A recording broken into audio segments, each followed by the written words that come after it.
Later years, my grandfather built a house in Claude, which is still here, and he and my grandmother moved to town, and my father stayed out as in the farm to take care of the farm and animals. Then in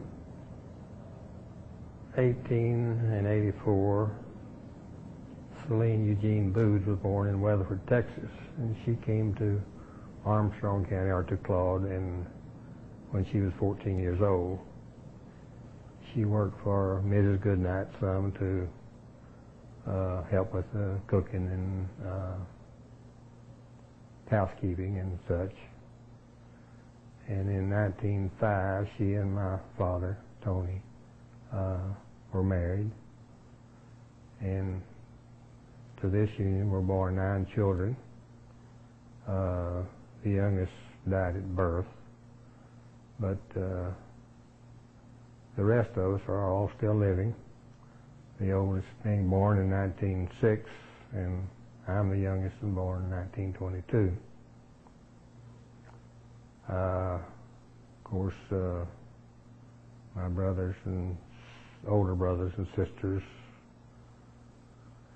went to school here at Claude, which I did also, but they had to walk to school or ride a buggy and what have you. Most of the time they went by horse and buggy, and at the school they had built a little barn there to keep the horse in while they were in school and such things as that. We all went to school here at Claude, and did your family go to church? Well, no, we really didn't, because they were, at the time, it was a Catholic church, and so there wasn't a Catholic church here in Claude, and so they didn't. And we, as a family, have always been close. None of us were musicians, but we made enough music that we enjoyed the cold nights and such in the wintertime. Francis and Roy played a violin, and Ivan played a guitar, and Annabelle played a harmonica, and I played a mandolin, so we could make pretty good music, or we thought we could anyway. We had enjoyed the family life at home, though. And my grandfather died in 1908,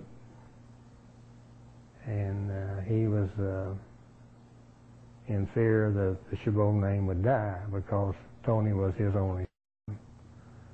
And but he would be well content to know that he died in September, and in February Roy was born, and then he would be content to know that he had 3 grandsons and also had 5 great-grandsons. And do you think that, is there any of the French culture that's been passed down through your family? well, I guess not really. I don't know. And your family has done mostly farming. Yes, yes, yes. Of course, my father added to the land, of course, and he passed, my grandfather passed the farm to him, and my father passed it to me.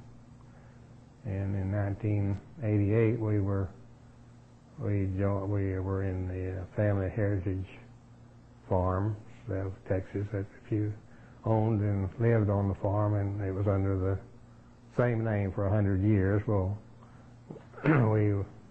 we became a member of that. What do you think about, I guess there are probably differences in the way you farm now than... Well, yeah, of course, that my older brothers, and of course, could tell you that about farming with horses and such as that. Of course, when I grew up, I didn't do much with horses, some, but not a lot. But now we have lots of different farming methods, of course. And I don't see as many windmills now. No, and most everyone has a submersible pump, but that was one thing that was very precious in those early days. And they had to, till they dug a well, they had to haul their water from town, from the railroad water that they had here. And they, at first, the JA Ranch was next to this where I live, and they had a big tank dam, dirt tank dam there, and that's where they watered their stock until they could get a well drill. And I don't know when they got the well drilled, but probably took them a year or so, I imagine. But I really don't know for sure.